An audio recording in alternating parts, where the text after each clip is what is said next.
Maraming netizens ang patuloy na nagtatanong kung bakit napakalakas ng chemistry ni Bimby Aquino at Riza May Dizon. Ang sagot ay nasa natural nilang samahan. Bata pa lamang ay kilala na sila ng publiko, kaya kapag nagkikita sila, hindi pilit ang kanilang kulitan, tawanan, at pagiging komportable sa isa't isa. Kapag magkasama sila sa isang programa o event, madaling mapansin na pareho silang relaxed at walang ailangan, kaya marami ang agad na kinikilig. Mas lalo pang lumakas ang usapan tungkol sa kanila matapos ang naging viral na muling pagkikita nila sa Bulagan University. Marami ang natuwa sa masayang biruan, sa pag-awit ni Bimby, at sa magaan nilang interaksyon sa harap ng kamera. Dahil dito, kumalat online ang mga komento na bagay ang dalawa at tila masaya silang kasama ang isa't isa.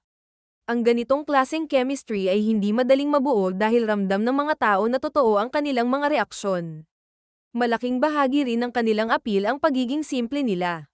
Hindi nila kailangang gumawa ng sobrang dramatic na eksena para mapansin. Sapat na ang natural nilang usapan at pagiging komportable upang makuha ang atensyon ng publiko. Kaya naman patuloy silang sinusubaybayan ng maraming manonood sa tuwing may pagkakataong magkasama sila. Tungkol naman sa posibilidad na maging sila balang araw, wala pang kumpirmasyon mula kina Bimby Aquino at Riza May Dizon na may romantikong relasyon o nanliligaw ang isa sa kanila.